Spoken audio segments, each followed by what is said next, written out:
നമസ്കാരം. Media one call സെന്ററിലേക്ക് എല്ലാ പ്രിയപ്പെട്ട പ്രേക്ഷകർക്കും സ്വാഗതം. നിത്യജീവിതവുമായി ബന്ധപ്പെട്ട പ്രധാന വിഷയമാണ് ഇന്ന് കോൾ സെന്റർ ചർച്ച ചെയ്യുന്നത്. റോഡ് അപകടങ്ങൾ എങ്ങനെ കുറയ്ക്കാം എന്നതാണ് വിഷയം. വർദ്ധിച്ചു വരുന്ന റോഡ് അപകടങ്ങൾ പലപ്പോഴും വിലപ്പെട്ട ജീവൻ ഇല്ലാതാക്കുന്ന അവസ്ഥയിലേക്കാണ് കൊണ്ടെത്തിക്കുന്നത്. ഇന്ന് മലപ്പുറം മേൽമുറിയിലുണ്ടായ അപകടത്തിൽ ഒരു കുടുംബത്തിലെ 3 പേരാണ് മരിച്ചത്. കൂടാതെ കുറച്ച് ദിവസം മുമ്പ് കോഴിക്കോട് ഫറൂഖിൽ വിദ്യാർത്ഥിയെ സീബ്ര ലൈനിൽ വെച്ച് ബസ് ഇടിച്ചു തെറിപ്പിച്ചു. വാഹനങ്ങളുടെ അമിത വേഗത, അശ്രദ്ധ എല്ലാം ഇതിന് കാരണമാണ്. സുരക്ഷിതമായ ഡ്രൈവിംഗിനെ കുറിച്ചും റോഡിൽ പാലിക്കേണ്ട നിയമങ്ങളെക്കുറിച്ചുമാണ് ഇന്ന് കോൾ സെന്റർ വിശദമാക്കുന്നത്. ഇതിനായി നമ്മോടൊപ്പം Kozhikode south traffic ACP AJ Johnson നമ്മോടൊപ്പമുണ്ട്. പ്രേക്ഷകർക്ക് ഇതുമായി ബന്ധപ്പെട്ട സംശയങ്ങൾ താഴെ സ്ക്രീനിൽ കാണുന്ന നമ്പറിലേക്ക് വിളിച്ച് ചോദിക്കാവുന്നതാണ്. സ്വാഗതം സർ കോൾ സെന്ററിലേക്ക്. നമ്മൾ ഈ ആമുഖത്തിൽ പറഞ്ഞതുപോലെ തന്നെ ഇന്നത്തെ കാലത്ത് റോഡ് അപകടങ്ങളുടെ എണ്ണം കൂടിക്കൊണ്ടിരിക്കുകയാണ്. നിരത്തുകളിൽ പൊലിയുന്ന ജീവനുകളുടെ എണ്ണം കൂടിക്കൊണ്ടിരിക്കുകയാണ്. അതോടൊപ്പം തന്നെ ഗുരുതരമായി പരിക്കേറ്റ് ചികിത്സയിൽ കഴിയുന്നവരും ഒരുപാടുണ്ട്. എന്തുകൊണ്ടാണ് ഈ ഒരു ഘട്ടത്തിൽ ഇത്തരത്തിലുള്ള റോഡ് അപകടങ്ങളുടെ എണ്ണം കൂടാൻ കാരണം? ശരിക്കും പറഞ്ഞു കഴിഞ്ഞാൽ റോഡ് അപകടങ്ങൾ 100% നമുക്ക് ഒഴിവാക്കാൻ കഴിയില്ല. അപ്രതീക്ഷിതമായി സംഭവിക്കുന്ന അപകടങ്ങളെ നമുക്ക് അപകടം എന്ന് പറയാം. പലപ്പോഴും അപകടത്തെ നമ്മൾ വിശദമായി പരിശോധിക്കുമ്പോൾ അതിൻ്റെ അകത്ത് പ്രധാനപ്പെട്ട 5 ഘടകങ്ങൾ ഈ ഡ്രൈവറായാലും റൈഡറെ സംബന്ധിച്ച് നമുക്ക് കാണാൻ പറ്റും. അതിലേറ്റവും പ്രധാനപ്പെട്ടത് അമിത വേഗതയാണ്. അമിത വേഗത എന്ന് പറഞ്ഞാൽ എല്ലാവരും ഓരോ സ്പീഡ് ലിമിറ്റ് നോക്കി ആ വേഗതയിൽ പോകാനല്ല അതിൻ്റെ അർത്ഥം. നമ്മൾ ഉപയോഗിക്കുന്ന റോഡ്, ആ റോഡിൻ്റെ അവസ്ഥ, ആ റോഡിലുള്ള വാഹനങ്ങൾ, അതിലെന്തെല്ലാം അപകട സാധ്യതകളുണ്ട്, ആ ടൈമിൽ അവിടെ എത്രത്തോളം വാഹനങ്ങളുണ്ട് തുടങ്ങി ഇത്യാദി കാര്യങ്ങളൊക്കെ ശ്രദ്ധിച്ചു വേണം നമ്മൾ വാഹനത്തിൻ്റെ വേഗത നിയന്ത്രിച്ച് കൊണ്ടുപോകാൻ. നിയമപരമായി മറ്റെല്ലാ കാര്യങ്ങളും നേരായും ക്രമീകരിച്ചും നിൽക്കുകയാണെങ്കിൽ അത്ര വേഗത വരെ പോകാം എന്ന് പറയുമ്പോൾ വളരെ റാഷ് ആൻഡ് നെഗ്ലിജൻ്റായ രീതിയിൽ അമിത വേഗതയിൽ പോകുന്നത് അപകടത്തിനൊരു കാരണമാണ്. അമിത വേഗതയിൽ പോകുമ്പോഴുള്ള കുഴപ്പം എന്തെന്ന് വെച്ചാൽ നമുക്ക് മുന്നിലുണ്ടാകുന്ന അപകട സാധ്യതകളെ ഒഴിവാക്കാൻ കഴിയില്ല എന്നുള്ളതാണ്. എത്രത്തോളം വേഗത കൂടുന്നോ അത്രത്തോളം നമുക്ക് അപകടങ്ങളെ നമ്മൾക്കൊഴിവാക്കി അല്ലെങ്കിൽ അപകടം നമുക്ക് ഒഴിവാക്കി മുന്നോട്ട് റോഡിലൂടെ സഞ്ചരിക്കാനുള്ള നമ്മളുടെ റിഫ്ലെക്സ് ആക്ഷനും കുറഞ്ഞു വരും. പ്രത്യേകിച്ച് നമ്മുടെ റോഡിനെ സംബന്ധിച്ച് പറയുകയാണെങ്കിൽ റോഡ് ഒരേ സമയം വിവിധ തരം വാഹനങ്ങളാണ് ഉപയോഗിച്ചുകൊണ്ടിരിക്കുന്നത്. നമുക്ക് സൈക്കിൾ ഓടിക്കുന്നവർ മുതൽ മോട്ടോർ സൈക്കിള്, സ്കൂട്ടി മോഡല്, പിന്നെ അല്ലാത്ത ഓട്ടോറിക്ഷ, ചെറിയ കാറുകൾ, പിന്നെ ബസ്സുകൾ, ലോറികൾ തുടങ്ങി അങ്ങോട്ട് ടാങ്കർ, എല്ലാ വാഹനവും റോഡിലൂടെ ഒരേ സമയം മൂവ് ചെയ്തുകൊണ്ടിരിക്കുകയാണ്. ഒരേ സമയം ഈ റോഡ് പല ടൈപ്പ് വാഹനങ്ങൾ ഉപയോഗിച്ചുകൊണ്ടിരിക്കുമ്പോൾ അതിൽ ഓടിക്കുന്ന ഡ്രൈവേഴ്സും വ്യത്യസ്ത സ്വഭാവവും വ്യത്യസ്ത ആരോഗ്യസ്ഥിതിയും വ്യത്യസ്ത മാനസിക അവസ്ഥയുള്ളവരും ഒക്കെയാണ് വാഹനം ഓടിക്കുന്നത്. അതിൻ്റെ കൂടെ അമിത വേഗതയുടെ ചേർന്ന് കഴിയുമ്പോൾ ഒരു സംശയവും വേണ്ട, അത് ചെന്നെത്തുന്ന ഒരു അപകടത്തിലായിരിക്കും. അപ്പോൾ പ്രധാനപ്പെട്ട ഒരു കാരണം എന്ന് പറയുന്നത് നമുക്ക് മനസ്സിലാക്കാൻ കഴിയുന്നത് അമിത വേഗതയാണ്. അതുകൊണ്ട് അമിത വേഗത കുറച്ച് അപകടരഹിതമായ രീതിയിൽ വാഹനം ഓടിക്കുന്നതിനുള്ള ഒരു ഡ്രൈവിംഗ് കൾച്ചർ നമ്മൾ പരിശീലിച്ചെടുക്കണം. ഈ അമിത വേഗതയിൽ വാഹനം ഓടിക്കാനുള്ള ഒത്തിരി കാരണങ്ങൾ. നമുക്കൊരു എമർജൻസി സിറ്റുവേഷനിൽ നമുക്ക് വേണമെങ്കിൽ വാഹനം അമിത വേഗതയിൽ ഓടിക്കാം, ലൈറ്റൊക്കെ ഇട്ട്. അതിൻ്റെ അകത്തൊരു എമർജൻസി ആയിട്ടൊരു ഒരാൾ പേഷ്യൻറ്റിനെ കൊണ്ട് പോവുകയാണ്, അല്ലെങ്കിൽ ആ സമയത്ത് ആംബുലൻസ് കിട്ടില്ല, ബാക്കിയുള്ളവർ ഉൾക്കൊള്ളും. അല്ലാത്ത സാഹചര്യങ്ങളിൽ നമ്മൾ അമിത വേഗതയിൽ പോയാൽ ബാക്കിയുള്ളവരാരും റോഡിൽ നമ്മളെ അംഗീകരിച്ചു പോകണമെന്നില്ല. അപ്പോൾ അവരെയൊക്കെ ധിക്കരിച്ചുകൊണ്ട് ആയിരിക്കും ഈ അമിത വേഗതയിലുള്ള വാഹനം വെട്ടിച്ചും അതിൻ്റെ എല്ലാ നിയമങ്ങളും തെറ്റിച്ചു പോകുന്നത്. പിന്നെ അമിത വേഗത ഒഴിവാക്കാൻ ഏറ്റവും നല്ല കാര്യം എന്താണെന്ന് വെച്ച് കഴിഞ്ഞാൽ റോഡിൽ സമയം കണ്ടെത്താതിരിക്കുക.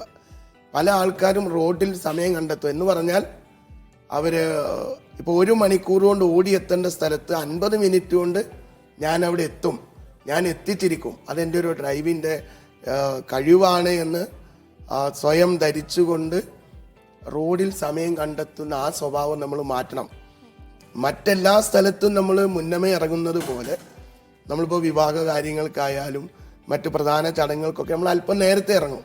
പക്ഷേ റോഡിൽ മാത്രം നമ്മൾ എന്ത് ചെയ്യുന്നില്ല, അങ്ങനെ ഒരു കൾച്ചർ നമ്മൾ ഇതുവരെ വളർത്തിയെടുത്തിട്ടില്ല. അതുകൊണ്ട് 100% നമ്മളൊരു സ്ഥലത്തേക്ക് പോകുമ്പോൾ ഇത്ര സമയം കൊണ്ട് ഇന്ന സ്ഥലത്ത് എത്തുമെന്ന് നമ്മുടെ മനസ്സിലുണ്ടെങ്കിൽ അതിൻ്റെ ഒരു 10 മിനിറ്റ് മുമ്പേ ഇറങ്ങുന്നതാണ് ജനസാന്ദ്രത കൂടിയ കേരളത്തെ പോലുള്ള അല്ലെങ്കിൽ തിങ്ങി നിറഞ്ഞു പോകുന്ന റോഡുകളിൽ എന്നും നമുക്ക് നല്ലത് എന്നാണ് എനിക്ക് പറയാനുള്ളത്. അപ്പോൾ ഒന്ന് അമിത വേഗതയാണ്, ഇതിൻ്റെ കൂടെപ്പിറപ്പാണ് അശ്രദ്ധ എന്ന് പറയുന്നത്. രണ്ടാമത്തെ കാര്യം അശ്രദ്ധയാണ്. ഏറ്റവും അധികം ശ്രദ്ധ വേണ്ടിയത് റോട്ടിലാണ്.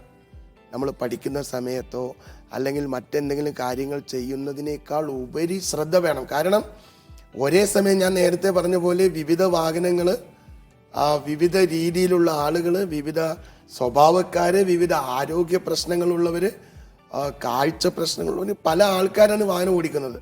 പല സ്വഭാവക്കാരായിരിക്കും. ചിലപ്പോൾ എന്താ പറയുക, കുടുംബത്തിൽ പ്രശ്നം ഉണ്ടായി ഇറങ്ങുന്നവർ, അല്ലെങ്കിൽ ഒരാളെ തല്ലാൻ പോകുന്നവർ, അല്ലെങ്കിൽ അങ്ങനെ പല ലക്ഷ്യങ്ങളുമായിട്ട് പോകുന്നവരാ. അങ്ങനെ പോകുമ്പോൾ അശ്രദ്ധയോടെ ഓടിച്ചു കഴിഞ്ഞാൽ, ശ്രദ്ധയില്ലാതെ ഓടിച്ചു കഴിഞ്ഞാൽ ഉറപ്പായിട്ടും അപകടം സംഭവിക്കാം. ഇപ്പോൾ ഒരു ഉദാഹരണം പറയുകയാണെങ്കിൽ, എൻ്റെ മുമ്പിൽ ഒരു കാറ് പോകുന്നുണ്ട്. ആ കാറിലുള്ള ആൾ ട്രാക്കിൽ ഇടത്തോട്ടോ വലത്തോട്ടോ തിരിയുകയാണെങ്കിൽ അത് പുറകിൽ പോകുന്ന എനിക്ക് മനസ്സിലാവണം ഇദ്ദേഹം ഇടത്തോട്ടാണോ വലത്തോട്ടാണോ ട്രാക്ക് മാറുന്നത്. അല്ലാണ്ട് അദ്ദേഹം അശ്രദ്ധമായിട്ട് പെട്ടെന്ന് ഇടത്തോട്ട് വലത്തോട്ട് തിരിയുകയോ. പിന്നെ വേറൊരു കാര്യം അതിൽ പറയാനുള്ളത്, എൻ്റെ വാഹനം ചിലപ്പോൾ 100% പെർഫെക്റ്റ് ആയിരിക്കാം. ഞാൻ ബ്രേക്ക് ഇട്ടാൽ നിൽക്കും, പക്ഷെ പുറകിൽ വരുന്ന വാഹനം ബ്രേക്ക് ഇട്ട് നിന്നില്ലെങ്കിൽ അതും അപകടത്തിന് കാരണമാണ്. സർ, ഞാനൊന്ന് ഇടപെടുകയാണ്. നമുക്ക് ഒരു പ്രേക്ഷകൻ ചേരുന്നുണ്ട്. ഷിബിൽ കുമാറാണ് വിളിക്കുന്നത്, കോഴിക്കോട് നിന്ന്. ഷിബിൽ ചോദിച്ചോളൂ ഡോക്ടറോടാ. ക്ഷമിക്കണം സാറോട്.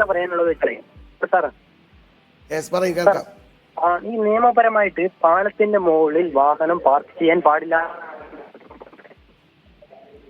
ഹലോ, ഒന്നുകൂടി ചോദിക്കാമോ? കേൾക്കുന്നുണ്ട്.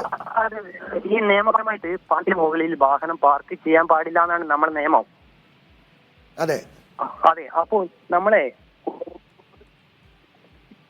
കോഴിക്കോട്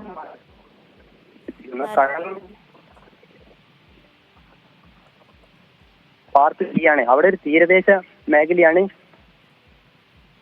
ഭയങ്കര ബുദ്ധിമുട്ടാണ് പാലത്തിന്റെ മുകളിൽ വാഹനം പാർക്ക് ചെയ്തിട്ട്. എമർജൻസി വാഹനങ്ങൾക്ക് പോലും അതിലൂടെ അനായാസം കടന്നു പോകാൻ സാധിക്കുന്നില്ല. അപ്പോൾ നിയമപാലകർ ഇതുവരെ നടപടി എടുക്കുന്നില്ല അതിനെതിരെയുള്ള. Hello sir. ഷിബിലിന്റെ ചോദ്യം മുഴുവനും കേട്ടില്ല. തുടക്ക ഭാഗത്ത് ചെറിയ സാങ്കേതിക തടസ്സം ഉണ്ടായിരുന്നു. ഒന്നുകൂടി ആവർത്തിക്കാം.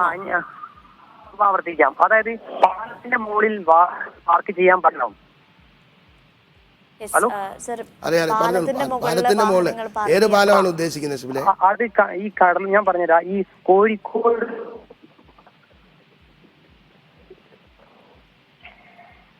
Hello sir. ഏതായാലും പാലത്തിന്റെ മുകളിൽ വാഹനം പാർക്ക് ചെയ്യാൻ പാടില്ല എന്നുള്ളത് വോയിസ് കേട്ടു, പിന്നെ കേട്ടില്ല. അതായത് പാലുണ്ടല്ലോ സാർ, കോഴിക്കോട് ജില്ലയിലെ സാർ. കോഴിക്കോട് ജില്ലയിലെ കോഴിക്കോട് ജില്ലയും മലപ്പുറവും ബന്ധിപ്പിക്കുന്ന കടലുണ്ടിക്കടവ് പാലുണ്ട്. അതെ, കടലുണ്ടിക്കടവ് പാലം ആ കാലാകാലങ്ങളോളായിട്ട് വൈകുന്നേരം ആയി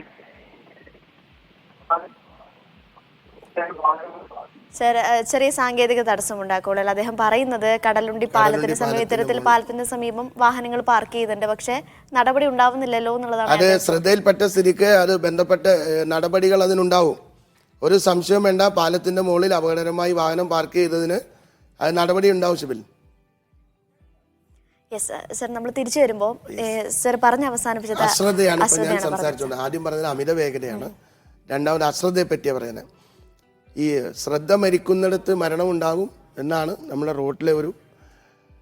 അപ്പോൾ 100% ശ്രദ്ധയോടെ ഓടിച്ചാൽ പോലും നമ്മുടെ ഇന്നത്തെ ഈ വിവിധതരം വാഹനങ്ങൾ ഓടുന്ന സമയത്ത് അപകടങ്ങൾക്ക് സാധ്യതയാണ്. ആ സമയത്ത് ഏറ്റവും സിമ്പിളായിട്ട് ഉദാഹരണം പറയാം. നമ്മൾ വാഹനം ഓടിച്ചു പോകുമ്പോൾ നമ്മളുടെ മൊബൈൽ ഫോൺ ഇടത്തെ സീറ്റിൽ വെക്കുന്നു. അപ്രതീക്ഷിതമായി നമ്മൾ ബ്രേക്ക് ചവിട്ടി മൊബൈൽ ഫോൺ ഫ്രണ്ടിലോട്ട് വീണു. പല ആൾക്കാരും വാഹനം നിർത്തുക പോലും ചെയ്യാതെ അത് കുനിഞ്ഞ മൊബൈൽ ഫോൺ എടുത്ത് അപകടം ഉണ്ടായ പല ആൾക്കാരുണ്ട്. ജസ്റ്റ് ഒരു ഫ്രാക്ഷൻ ഓഫ് സെക്കൻഡ് കണ്ണാടിയിലേക്കോ മറ്റോ തിരിഞ്ഞ് നോക്കി അപകടം ഉണ്ട്. അപ്പോൾ 100% ശ്രദ്ധയോടെ അല്ലാതെ വാഹനം ഓടിച്ചാൽ നമ്മൾ പഞ്ച ഇന്ദ്രിയങ്ങൾ മുഴുവനും പ്രവർത്തിച്ചാൽ മാത്രമേ ശരിക്കും വാഹനത്തെ അപകടമില്ലാതെ കൊണ്ടുപോകാൻ പറ്റുള്ളൂ. പ്രത്യേകിച്ച് നമ്മളുടെ റോഡിൻ്റെ സാഹചര്യം നോക്കുമ്പോൾ പല പോക്കറ്റ് റോഡുകളും റോഡിലേക്ക് വന്നിറങ്ങുന്നുണ്ട്. എല്ലായിടത്തും നമുക്ക് സൈൻ ബോർഡുകളില്ല. പിന്നെ ശ്രദ്ധിക്കുന്ന കാര്യം പറയുമ്പോൾ പഴയതുപോലെ നമ്മളുടെ ബോർഡുകളൊന്നും റോഡ് സൈഡ് അല്ല, ഇപ്പോൾ റോഡിൽ തന്നെയാണ് എല്ലാ മാർക്കുകളും ഒക്കെ ഉള്ളത്. അത് അങ്ങനെയാണ് ഒരു വികസിച്ച് നമ്മളതിനെ കൊണ്ടുവരുന്നത്. അപ്പോൾ ഇതൊന്നും ശ്രദ്ധിക്കാതെ തികച്ചും അശ്രദ്ധമായി, പിന്നെ നമുക്കറിയാം കൊച്ചു കുട്ടികൾ മുതൽ പ്രായമുള്ളവർ മുതൽ അതുപോലെ മാനസിക അസ്വസ്ഥതയുള്ളവർ, അംഗവൈകല്യമുള്ളവർ, സ്ത്രീകൾ, ഇവരൊക്കെ റോഡ് ഉപയോഗിക്കുന്ന സമയത്ത് അശ്രദ്ധമായിട്ട് വാഹനം ഓടിക്കുന്നത് തികച്ചും തെറ്റാണ്. അത് അപകടം ഉണ്ടാക്കും. അതുകൊണ്ടാണ് പലപ്പോഴും നമ്മുടെ പെഡസ്ട്രിയനെയൊക്കെ വാഹനം തട്ടുന്നത്. അപ്പോൾ അശ്രദ്ധമായി വാഹനം ഓടിക്കുന്നത് അപകടത്തിനൊരു കാരണമാണ്. മൂന്നാമത് പറയുന്നത് അക്ഷമയാണ്. ക്ഷമയില്ല. നമുക്കറിയാം ഏറ്റവും അധികം ആവശ്യമുള്ളൊരു പ്രൊഫഷനാണ് ഡ്രൈവിംഗ്.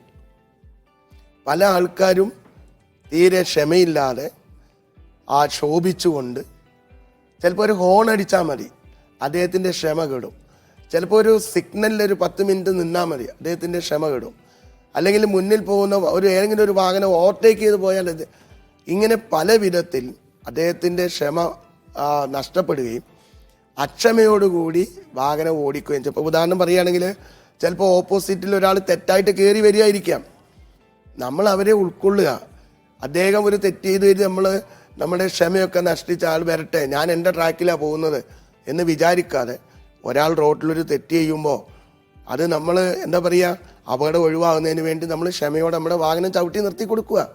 ഇന്ന് പലപ്പോഴും സംഭവിക്കുന്നത് ചെറിയ ചെറിയ കാര്യങ്ങളിൽ തെറ്റിട്ട് ക്ഷമ വിട്ടിട്ട് പലരും ശോഭിക്കുകയും പലരും വാഹനം ഫോളോ ചെയ്യുകയും ചിലരൊക്കെ ബസ്സുകൾ തമ്മിൽ ഉരച്ചു വരിക. അതായത് അക്ഷമ എവിടെ ഒരു ഡ്രൈവറുടെ മനസ്സിൽ വരുന്നോ അപ്പോൾ മുതൽ അവൻ അപകടം പ്രതീക്ഷിക്കുക തന്നെ വേണം. അദ്ദേഹത്തിൻ്റെ വാഹനത്തിന് മാത്രമല്ല, റോഡിൽ ഓടിപ്പോകുന്ന വാഹനങ്ങൾക്കും നടന്നു പോകുന്നവർക്കും ഒക്കെ ഈ അക്ഷമ അപകടത്തിലേക്ക് എത്തിക്കും. അപ്പോൾ 1 അമിത വേഗതയാണ് നമ്മൾ പറഞ്ഞത്, 2 അശ്രദ്ധയാണ് പറഞ്ഞത്, 3 അക്ഷമയാണ് പറഞ്ഞത്. 4ാമത് പറയുന്നത് അഹങ്കാരമാണ്. വാഹനം ഓടിക്കുന്നവരും യാതൊരുവിധ അഹങ്കാരവും മനസ്സിൽ വെക്കാൻ പാടില്ല. ഏറ്റവും അധികം പരസ്പരം ബഹുമാനത്തോടു കൂടി കാണേണ്ട ഒരു സ്ഥലം റോഡാണ്. പക്ഷേ നിർഭാഗ്യവശാൽ നമ്മുടെ റോഡിൽ എന്തെങ്കിലും ഒരു ആവശ്യം വന്ന് ഗ്ലാസ് താത്തിയ പരസ്പരം രണ്ടുപേരും നോക്കുന്നത് എന്തോ മുൻവിരോധമുള്ളവരെ പോലെയാണ്. ഒന്ന് സ്മൈൽ ചെയ്യാൻ പോലും നമ്മൾ മറക്കുകയാണ്. അല്ലെങ്കിൽ ഒരു ചെറിയ ഒരച്ചിലുണ്ടായാൽ രണ്ടുപേരും ഇറങ്ങി ഭയങ്കര തർക്കമാണ്. ആ തർക്കത്തിൽ എൻ്റെ ഭാഗത്തല്ല കുറ്റം, നിങ്ങളുടെ ഭാഗത്താണെന്ന് തർക്കിച്ച് ആരുടെ ഭാഗത്താണ് കുറ്റം എന്ന് കണ്ടെത്താൻ കഴിയാതെ അവസാനം ചിലപ്പോൾ അടികലശൽ വരെ ആയിത്തീരും. ഇതൊക്കെ ഒരു അഹങ്കാരത്തിൻ്റെ കുറച്ചും കൂടി ചില വികസിത രാജ്യങ്ങളിലൊക്കെ വാഹനങ്ങൾ ഉരഞ്ഞു കഴിഞ്ഞാൽ അവരിറങ്ങി പരസ്പരം കൈകൊടുത്ത് രണ്ടുപേരുടെയും കുറ്റങ്ങൾ കാണാതെ അതിനുള്ള പരിഹാരം കാണുകയാണ്. നമ്മളോട് ചിലപ്പോൾ അതൊരു തുടർച്ചയായ അടിക്ക് വരെ കാരണമാവും. അപ്പോൾ ഏതൊരു ഡ്രൈവറുടെ കയ്യിലും അഹങ്കാരം എപ്പോൾ വരുന്നു അതൊരു അപകടത്തിന് കാരണമാവും. ചിലവർ തന്നെ ഓടിക്കുന്ന വാഹനത്തെ മനസ്സിൽ കണ്ട് അഹങ്കരിക്കുന്നവരുണ്ട്. ഞാൻ ഇത്ര വലിയൊരു വാഹനം ഓടിക്കുന്നത്, ഇത്ര വില കൂടിയ വാഹനം ഓടിക്കുന്നത് എന്നുള്ളൊരു അഹങ്കാരം ഉണ്ടാവും.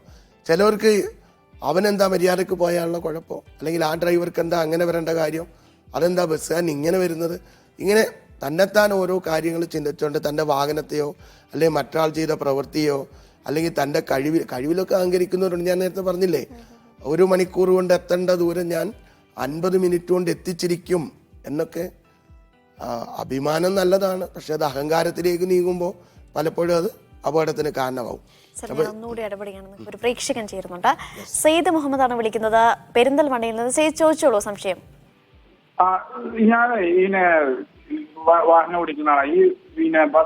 ബസ്സുകള് ഈ റോഡിന്റെ സെന്ററിൽ വെച്ചിട്ട് ആളെ ഇറക്കുന്ന ഒരു സ്വഭാവമുണ്ട്. മാഡം, ഒരുവിധമുള്ള ബസ്സുകളൊക്കെ റോഡിന്റെ സെന്ററിലാണ് നിർത്താറ്. നിരവധി ബ്ലോക്കുകൾ ഉണ്ടാവും സൈഡിൽ, ഒരുപാട് ബ്ലോക്കുകൾ. അത് കേരളത്തിൽ എവിടെ നോക്കിയാലും ഇതിനൊരു നടപടി എന്താ എടുക്കാത്തതെന്നുള്ളതാണ്. ആംബുലൻസ് പോലും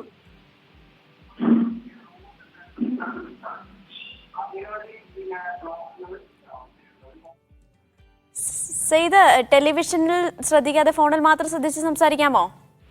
ശരി, ഓക്കെ. അപ്പൊ അത് ആംബുലൻസ് ആണെങ്കിലും യാത്രക്കാരാണെങ്കിലും ബസ്സുകാർക്ക് യാതൊരു മെയിൻറ്റും ചെയ്യാറില്ല. ഇതിനെന്തെങ്കിലും ഒരു നടപടി എടുക്കാൻ പറ്റുമോ? ഇത് ശക്തമായ നടപടി ബസ്സുകൾക്കെതിരെ എടുക്കുന്നുണ്ട്. ഇത് ഒരു ഡ്രൈവിംഗ് കൾച്ചറിൻ്റെ ഭാഗമാണ് സെയ്തേ. നമ്മൾ ഏറ്റവും അധികം നമ്മൾ ഇതിനെപ്പറ്റി പഠിക്കുമ്പോൾ നമ്മൾ റോഡിലൊരു കൾച്ചർ വികസിപ്പിച്ചെടുക്കുന്നില്ല. അതായത് പുറകിൽ വാഹനങ്ങൾ വരുന്നുണ്ട്, അപ്പോൾ അവർക്ക് കടന്നു പോകാനുള്ളൊരു സൗകര്യം ചെയ്തു കൊടുക്കണം. ഇടത്തേക്ക് ഇൻഡിക്കേറ്റർ ഇട്ട് ആളെ ഒരു സൈഡിലേക്ക് ആക്കി നിർത്തി ആളെ ഇറക്കണം എന്നവർക്ക് അറിയാൻ വയ്യാഞ്ഞിട്ടല്ല. അവർക്ക് അതിനൊരു കൾച്ചർ ഡെവലപ്പ് ചെയ്തെടുക്കേണ്ടതുണ്ട്. അതിന് ചെറുപ്പം മുതലേ നമ്മൾ റോഡ് ഉപയോഗിക്കുന്നതിനെ സംബന്ധിച്ചും വാഹനം നിർത്തുന്നതിനെ സംബന്ധിച്ചും മറ്റുള്ളവരെ ക്ഷമയോടെ ഉൾക്കൊള്ളുന്നതിനെ സംബന്ധിച്ചും ഒക്കെ നമ്മൾ കൂടുതൽ പഠിക്കേണ്ടതുണ്ട് ചെയ്തേ. പിന്നെ ബസ്സുകാരുടെ വേറെ ഒരു സ്വഭാവം എന്താണെന്ന് വെച്ച് കഴിഞ്ഞാൽ അവർ നിർത്താത്തതിന് പർപ്പസ്ഫുള്ളി നിർത്താത്തൊരു കാര്യമുണ്ട്. പുറകെ വരുന്ന ബസ്സോ അല്ലെ വാഹനമോ ഓവർടേക്ക് ചെയ്താൽ പിന്നെ അതിനെ മറികടന്ന് പോകണമല്ലോ. അപ്പോൾ അതുകൊണ്ട് 100% ഇന്നസെൻ്റായിട്ട് നിർത്തുന്നതല്ല, അവർ പർപ്പസ്ഫുള്ളി നിർത്തുന്നതാണെന്ന് നമുക്കറിയാം. അങ്ങനെ ക്യാമറയിൽ വരുന്നതിനൊക്കെ ഫൈൻ കൊടുക്കുന്നുണ്ട് ചെയ്തേ. ബസ്സിലെ പല ഡ്രൈവേഴ്സിൻ്റെയും ലൈസൻസ് വരെ ക്യാൻസൽ ചെയ്യുന്ന സന്ദർഭങ്ങളാണ് ഇന്ന് സിറ്റിയിലുള്ളത്. ഏത് ഒഫൻസ് കാര്യപ്പെട്ട ഒഫൻസുകൾ ഉണ്ടായിക്കഴിഞ്ഞാൽ പ്രത്യേകതരം ഒഫൻസുകൾ ചെയ്താൽ അവരുടെ ലൈസൻസ് വരെ RTO ക്യാൻസൽ ചെയ്യുന്നുണ്ട്. എന്തായാലും സെയ്ദ് പറഞ്ഞ കാര്യം പൊതുവേ ഉള്ളൊരു പരാതിയാണ്. അതിന് ശക്തമായ നടപടി ഉണ്ടാവും. തുടർന്നുള്ള ദിനങ്ങളിൽ നമ്മൾ ബോധവൽക്കരണം കൊടുക്കുന്നുണ്ട്. ഇപ്പോൾ കോഴിക്കോട് സിറ്റിയിലൊക്കെ ആഴ്ചയിൽ 2 പ്രാവശ്യം ബോധവൽക്കരണം, ബുധനാഴ്ചയും ശനിയാഴ്ചയും ബോധവൽക്കരണം കൊടുക്കുന്നുണ്ട്. അതിൽ 140 പേര് ഒരു ആഴ്ചയിൽ ബോധവൽക്കരണം കൊടുത്ത് നമ്മൾ ഇറക്കുകയാണ്. അത് പതുക്കെ മാറും ചെയ്തേ, നമ്മൾ ഇവരെ മാറ്റിയെടുക്കും. നമുക്ക് പണിഷ്മെൻറ്റ് കൊടുത്തിട്ടും അവയർനെസ് കൊടുത്തും ഒക്കെ നമുക്ക് മാറ്റിയെടുക്കാം. ഓക്കെ, സർ പറഞ്ഞ പോലെ തന്നെ നമ്മൾ മീഡിയ കൊണ്ടും പലതവണ ഈ വാർത്ത പ്രേക്ഷകരുടെ ശ്രദ്ധ, അധികാരികളുടെ ശ്രദ്ധയിലേക്ക് എത്തിയ വാർത്ത. സർ, ഇപ്പോൾ അപകടങ്ങൾ ഉണ്ടാകുന്നതിൻ്റെ കാരണങ്ങളെ കുറിച്ചാണ് പറഞ്ഞത്. അശ്രദ്ധ പറഞ്ഞു, അമിത വേഗത, അശ്രദ്ധ, അക്ഷമ, അഹങ്കാരം. ഒരു കാര്യം കൂടി പറഞ്ഞാൽ അത് തീരും. അത് അറിവില്ലായ്മയാണ്.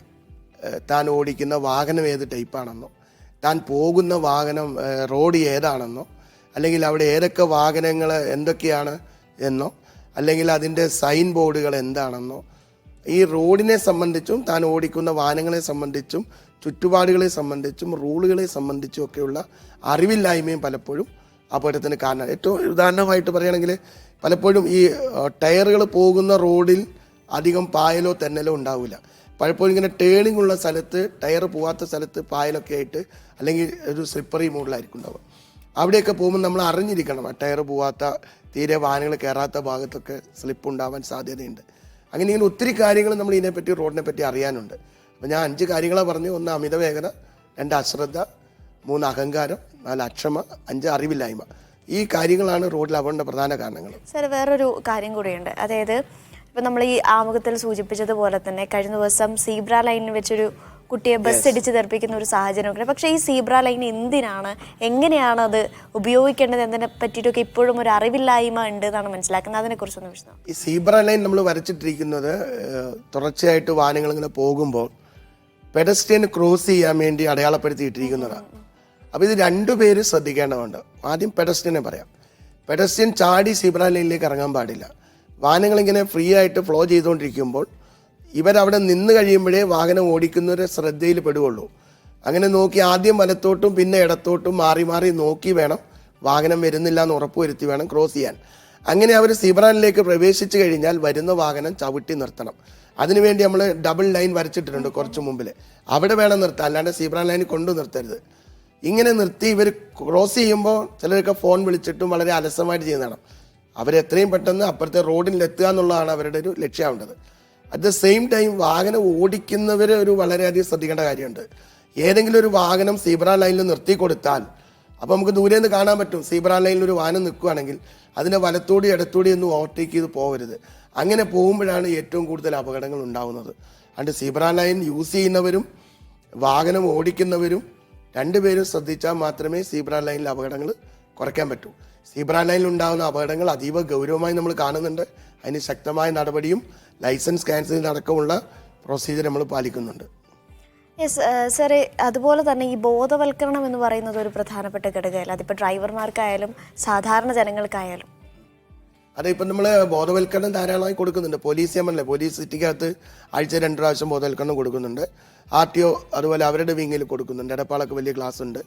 ഇത്തരത്തിൽ ബോധവൽക്കരണം ധാരാളം കൊടുക്കണം. ഇനി എനിക്ക് പറയാനുള്ളത്, ബൈക്കുകാർ ലെഫ്റ്റ് സൈഡിലൂടെയുള്ള ഓവർടേക്കിംഗ് ഒന്ന് നിർത്തണം. ഏറ്റവും അധികം അപകടത്തിൽപ്പെടുന്നത് ബൈക്കാണ്. അത് ലെഫ്റ്റ് സൈഡിൽ കൂടെ ഓവർടേക്ക് ചെയ്ത് പോകുന്ന യാതൊരു നിയമസാധ്യതയില്ല. ആദ്യം നമ്മുടെ മൈൻഡ് സെറ്റ് ചെയ്യേണ്ടത്, നമ്മൾ കാർ എടുക്കാതെ ബൈക്ക് എടുക്കുമ്പോൾ എങ്ങനെയും പോകാം എന്നാണ് നമ്മൾ ആദ്യം തന്നെ ചിന്തിക്കുന്നത്. ബൈക്ക് എടുക്കുമ്പോൾ തന്നെ നമ്മൾ ചിന്തിക്കുന്നത് എന്താ വെച്ചാൽ എങ്ങനെയും പോകാം. ഈ എങ്ങനെയും പോകൽ റോഡിൽ ശരിയാവില്ല. ബാക്കിയുള്ള വാഹനങ്ങളെ പോലെ സിസ്റ്റമാറ്റിക് ആയിട്ട് പോകാൻ പറ്റൂ. അതുപോലെ സിഗ്നലൊക്കെ ഫ്രീ ലെഫ്റ്റ് ബ്ലോക്ക് ചെയ്യുക. കയറി ചെല്ലും നമ്മളൊരു വലിയ വാഹനത്തിൻ്റെ സൈഡിലൂടെ കയറി ചെല്ലുമ്പോൾ ആദ്യം നമ്മൾ ശ്രദ്ധിക്കേണ്ടത് അതിലെ ഡ്രൈവർ നമ്മൾ കയറി വരുന്നത് ശ്രദ്ധിച്ചിട്ടുണ്ടേ എന്ന് അറിഞ്ഞു വേണം നമ്മൾ ചെല്ലാൻ. വെറുതെ ഇങ്ങനെ പിന്നാലെ ചെന്നാൽ ചിലപ്പോൾ അദ്ദേഹം പവർ സ്റ്റിയറിംഗ് ആയിരിക്കും, അല്പം വെട്ടിക്കുന്നതോട് നമ്മൾ അതിൻ്റെ ഉള്ളിൽ കുടുങ്ങിപ്പോകും. അപ്പോൾ 2 വീലേഴ്സ് എപ്പോഴും വലിയ വാഹനങ്ങൾക്കിടയിലൂടെ ക്രോസ് ചെയ്യുമ്പോൾ വളരെ ശ്രദ്ധിക്കണം. എങ്ങനെയെങ്കിലും ലക്ഷ്യസ്ഥാനത്ത് എത്താമെന്നുള്ള ചിന്തയോടെ ഇറങ്ങാൻ പാടില്ല. പിന്നെ ഹെൽമെറ്റ് വെക്കണം, സീറ്റ് ബെൽറ്റ് ധരിക്കണം എന്നുള്ളതൊക്കെ ഇനിയിപ്പോൾ പറയേണ്ട കാര്യമില്ല. എല്ലാവരും അറിഞ്ഞ ഒരു കൾച്ചറായി മാറിയിരിക്കുന്നു. വെക്കാത്തവർക്ക് അയ്യോ കഷ്ടം എന്നേ പറയാനുള്ളൂ. സമയപരിധിയുണ്ട്, അതുകൊണ്ട് മാത്രം ഇടപെടുകയാണ്. ഏതായാലും മീഡിയ വണ്ണിന്റെ ഫ്ലോറിലെത്തിയതിനും പ്രേക്ഷകരുടെ സംശയങ്ങൾക്ക് മറുപടി നൽകിയതിനും വളരെയധികം നന്ദി സർ. Thank you. റോഡ് അപകടങ്ങൾ എങ്ങനെ കുറയ്ക്കാമെന്നതാണ് ഇന്ന് കോൾ സെന്റർ ചർച്ച ചെയ്തത്. അതിഥിയായി എത്തിയത് Kozhikode south traffic ACP AJ Johnson ആണ്.